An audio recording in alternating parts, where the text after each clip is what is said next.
Hey folks, welcome back to the show. We're thrilled to have you here with us today. Today we're diving deep into a topic that's both fascinating and freaky: reptilians. These mysterious creatures have captured the imagination of many. These are the lizard-like humanoids said to walk among us, secretly controlling the world. It's a theory that's been around for decades and it just won't go away. Yeah, you heard that right. Now, I'm not saying I believe it, but the idea of these creatures lurking in the shadows, pulling the strings of power, it's captivating, right? Imagine the implications if it were true. We're going to break down the origins of this theory, look at the supposed evidence, and try to separate fact from fiction. We'll explore the historical context and the modern-day fascination with these beings. We'll examine the work of David Icke, the guy who really put reptilians on the map. His theories have sparked debates and discussions worldwide. We gotta ask, is there any truth to this, or is it just a wild conspiracy theory? Are there any credible sources, or is it all just speculation? Buckle up, because this is gonna be a wild ride. We're about to embark on a journey through one of the most intriguing and controversial conspiracy theories out there. Stay tuned. So, where does this whole reptilian thing come from? It's a question that has intrigued many for years. Well, the idea of reptilian beings has roots in ancient mythology and folklore, spanning across different civilizations and eras. Think about it. Dragons, serpents, these creatures pop up in stories across cultures. From the east to the west, these mythical beings have left their mark. In ancient Mesopotamia, there's Tiamat, a monstrous goddess often depicted as a dragon. She symbolizes chaos and primordial creation. The ancient Egyptians had their snake god Apophis, who represented chaos and darkness. He was the eternal enemy of the sun god Ra, battling him every night.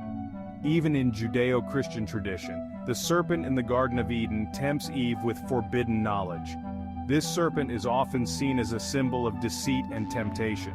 These myths and legends often depict reptilian creatures as powerful, cunning, and sometimes malevolent. They are often portrayed as beings with immense knowledge and influence. They play on our primal fears and fascination with the unknown. The idea of such beings lurking in the shadows has always captivated human imagination. While these myths don't necessarily prove the existence of reptilians, they do show that the idea has been around for a long time. It's a concept that has persisted through the ages, evolving and adapting with each retelling. Fast forward to the 20th century, and the reptilian theory gets a modern makeover with David Icke. This former British footballer turned conspiracy theorist brought reptilians into the mainstream. Icke claims that an ancient race of reptilian humanoids, the Anunnaki, are the real power behind the throne. He says they've infiltrated governments, banks, and media, manipulating humanity for their own sinister purposes. According to Icke, these reptilians can shapeshift, appearing human to the untrained eye. He even alleges that many world leaders, like the British royal family, are actually these reptilian beings in disguise. Icke's theories are, to put it mildly, out there, but his books and lectures have gained a huge following, sparking debate and fueling the reptilian fire. So, what do these reptilians supposedly want? Well, according to Icke and other proponents of this theory, their agenda is pretty straightforward: control. They feed off our negative energy, they thrive on chaos, and they want to keep us enslaved. They're supposedly masters of manipulation, using their positions of power to control the media, start wars, and suppress spiritual awakening. Their ultimate goal, some believe, is to enslave humanity and harvest our planet for its resources. The idea of these shape-shifting beings infiltrating our institutions is a classic theme in conspiracy theories. Section 5. Evidence or illusion, examining the claims. Now here's the thing, despite the popularity of the reptilian theory, there's no concrete evidence to support it. Proponents often point to ancient myths, blurry photos, and personal anecdotes as proof. They talk about people in power having reptilian eyes or exhibiting snake-like behavior. Some claim to have had encounters with reptilians, describing them as cold, calculating, and deeply unsettling. But let's be real, folks. Ancient myths are stories, not historical records. Blurry photos can be easily manipulated, and personal experiences, while compelling, are subjective and can't be scientifically verified. Section 6. The appeal of conspiracy, why reptilians endure. So if there's no real evidence, why do people believe in reptilians? It's a question that has puzzled many, yet the answer lies in the very nature of conspiracy theories themselves. Well, conspiracy theories, by their very nature, offer simple explanations for complex problems. They provide a narrative that is easy to understand and often more satisfying than the complicated truth. It's easier to blame a shadowy cabal of reptilians for the world's problems than to grapple with the messy realities of politics, economics, and social issues. This scapegoating provides a sense of control in an otherwise chaotic world. Plus, believing in a grand conspiracy can make you feel like you're in the know, like you're privy to secret knowledge that most people aren't. This sense of exclusivity is incredibly appealing. It's like being in an exclusive club. This feeling of belonging to a special group can be very powerful and fulfilling. And let's face it, the idea of reptilians is just plain intriguing. The concept taps into our love for mystery and the unknown. It's like something out of a science fiction novel, tapping into our fascination with the unknown and the possibility of life beyond Earth. This blend of mystery, exclusivity, and simplicity makes the reptilian conspiracy theory enduring and captivating for many.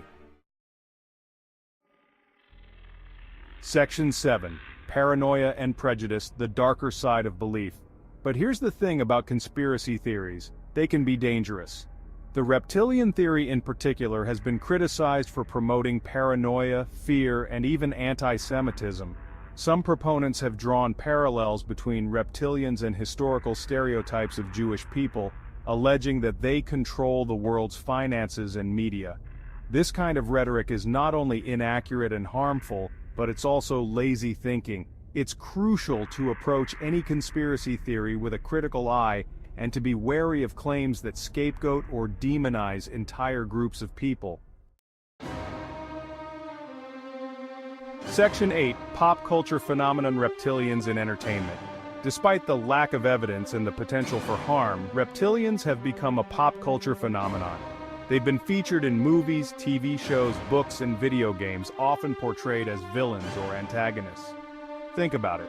The visitors from V, the Silurians from Doctor Who, even the snake-like creatures in the Men in Black franchise. These depictions often play on the fear and fascination associated with reptilians, portraying them as cunning, manipulative, and often hostile. While these fictional portrayals can be entertaining, it's important to remember that they're just that, fictional. They shouldn't be taken as evidence or confirmation of the reptilian theory. Section 9. Skepticism and critical thinking, navigating the claims. So, how do we navigate this world of conspiracy theories and outlandish claims? It's all about skepticism and critical thinking, folks. Don't just accept everything you hear or read, especially online. Question the source. Look for evidence. Consider alternative explanations. Is there a simpler, more logical explanation for what's happening? Remember, extraordinary claims require extraordinary evidence. And when it comes to reptilians, that evidence is sorely lacking. Section 10. The search for truth, beyond the conspiracy. Look, I'm all for exploring the unknown, questioning the narrative, and keeping an open mind. But we gotta be careful not to get lost in a world of conspiracy and paranoia. Instead of focusing on shadowy reptilian overlords, let's channel our energy into understanding the real challenges facing our world. Climate change, social injustice, political corruption. These are the real threats, folks, and they require our attention and action. Section 11. Conclusion: Reptilians and the human imagination. So are reptilians real? Based on the evidence, or lack thereof, it's highly unlikely. But hey, that doesn't mean we can't be fascinated by the idea. The reptilian theory, like all good conspiracy theories, taps into our deepest fears and desires. It provides a scapegoat for our problems, a sense of control in a chaotic world, and a thrilling glimpse into a hidden reality. But ultimately, it's up to each of us to decide what we believe. Just remember to keep an open mind, a critical eye, and a healthy dose of skepticism. Until next time, stay curious, folks.